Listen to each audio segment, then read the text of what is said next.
Hi everyone, this is Lecture 21, Meiosis and Fertilization, materials found in Chapter 12 in your textbook. Let's begin. So a couple questions to start with. Number one, this is a review from last time. Which phase of the cell cycle takes the longest time in dividing adult animal cells? Number two, the end result of meiosis is the what? Number three, if the original cell had a diploid number of 8, how many chromosomes would be present in each resulting cell after meiosis of that cell? Today's lecture is going to be a series of pictures that show meiosis in action, and then we're going to talk about fertilization at the end.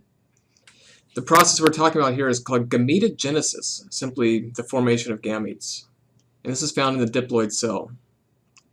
Let's take, for example, an example chromosome in humans, chromosome 7. In an interphase cell, the DNA is decondensed, as shown here on the left. The DNA looks like a double helix. I couldn't draw it quite that well, but you get the picture. One of those two chromosomes comes from your mom, and one of them comes from your dad. We call those homologous chromosomes. They are both chromosome 7 in this picture. They both contain the same collection of genes. However, they will have different alleles. During S phase of the cell cycle, the DNA will replicate, and the new strands will be formed by semi-conservative replication, as shown here in red. Remember, the sister chromatids are attached to the centromere, which is shown here. So, in a typical human cell, 46 chromosomes will be found in an interphase cell, and after S phase, there will be 92 sister chromatids. Let's see what happens to those chromosomes as we progress through meiosis. The first step of meiosis 1, the first cell division, is prophase. The chromosomes condense. I'm depicting them here as these white structures. Prophase 1 moves on into metaphase 1. Metaphase 1 is simply where the homologous chromosomes will pair up. The orientation of how they pair up is random, though, as we'll see in a minute. Following metaphase, the cell progresses into anaphase. Remember, not shown here are the spindles, and the spindles will attach to the centromere of each chromosome and pull them apart to the opposite poles of the cell. This process will be resulting in 2 daughter cells. I do want to point out here, though, that this positioning of the chromosomes is random, so that you could have the maternal chromosome going to this daughter cell at top and the paternal chromosome going to the daughter cell at the bottom, or the opposite could happen. The positioning of the maternal and paternal homologs, in this case, is completely random. It's not that different than flipping a coin. When you flip a coin, you have a 50-50 chance of getting heads or getting tails. Same idea for cell division. The chromosome has a 50-50 chance of going into this daughter cell or to this daughter cell on the bottom. So we use that 50%, or we call it a half probability, 1 out of 2, of each chromosome going to a particular daughter cell. Now in this picture, I am doing a very simple cell where the haploid chromosome number is 1. You'll note that there are 2 chromosomes, but this is a diploid cell. The haploid number, or N, is equal to 1. The diploid number, 2N, is equal to 2. And the reason why that's important is because following anaphase and telophase, the 2 daughter cells will now have one or the other of those chromosomes. In the process of making gametes, some of your gametes will end up with the maternal chromosome, and some of them will end up with the paternal chromosome, but not both. For daughter cells, for these 2 daughter cells that have a haploid chromosome number of 1, The number of distinct gametes that can be made is given by this formula, 2 raised to the power of n, where n is the haploid number. In this case, n is equal to 1, so 2 raised to the power of n is equal to 2 raised to the power of 1, or 2. And you can see that there's 2 cells that result from this cell division. This word cytokinesis simply means division of the cytoplasm. And that completes the first cell division during meiosis. However, meiosis is not done. A second cell division happens. The 2 daughter cells will go through prophase again and metaphase. The chromosomes line up randomly in metaphase. And then anaphase, the spindle will attach again to the centromeres and pull the chromatids apart, resulting in now 4 gametes.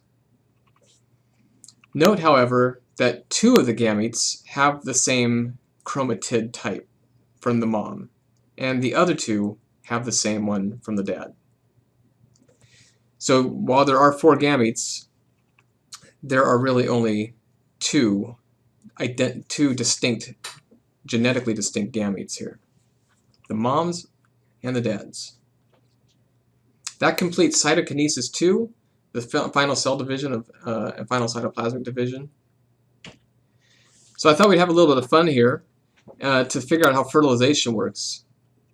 The question I have for you, and we'll talk about this in class as well, this is, of course, is the what we're going to talk about is the fertilization and how does that happen. This, of course, is a Simpsons family tree. If you're not familiar with the Simpsons, they were a cartoon show that's, I think, still on. There are 2 kids that are the primary kids of the show, Bart and Lisa. Of course, there's Maggie, their sister. And their parents, Homer and Marge. What I'm showing here is a pedigree of the Simpsons. This is the first generation up here. These are Homer's parents, Abraham and Mona. I don't remember Mona too well. Marge's parents, Clancy and Jackie. Again, don't remember Clancy too well. And then their kids, Bart and Lisa. So the question I had for you, and the one that we'll discuss in class, is Bart and Lisa, how much of their genetic material comes from their dad, Homer, and how much comes from their mom, Marge? Now the answer you might think of is 50%, and that would be right. Both Bart and Lisa are half genetically derived from Homer and half from Marge. However, another question is, Bart and Lisa, are they 25% genetically related to each of their grandparents? Notice that they have 4 grandparents, so 4 grandparents would make each contribution 25%. So what I'm drawing here are 2 cells that are derived from Marge's gametogenesis. Notice that one of the cells has the maternal homologue, and one of those cells has the paternal homologue. The haploid number here is 1, just like in the previous example. And the formula 2 raised to the power of n gives you 2 to the raised to the power of 1, or 2 possible gametes. This one and this one. Same goes for Homer. One gamete here has the maternal homologue, and one has the paternal homologue. So how does fertilization happen? Well, these would be sperm at the bottom, and these would be eggs at the top. Fertilization is random. Any sperm can fertilize any egg. So the sperm from Homer's maternal gamete can fertilize Marge's maternal egg, or Homer's paternal gamete could be fertilized by Marge's maternal egg, and so on, in any combination. I think you can see from here there are 4 different possibilities represented by the 4 blue arrows.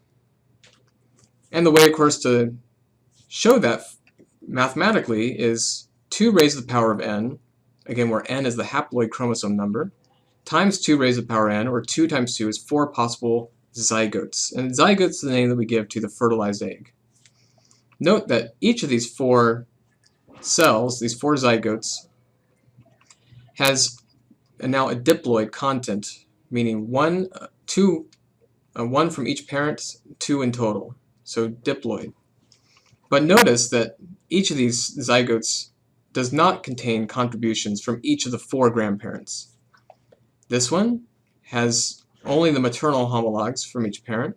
This one has 1 of each. The one on the bottom has 1 of each, and this one has only the paternal homologs. So not 25% of each grandparent. All right, that's all for this lecture. I will see you in class.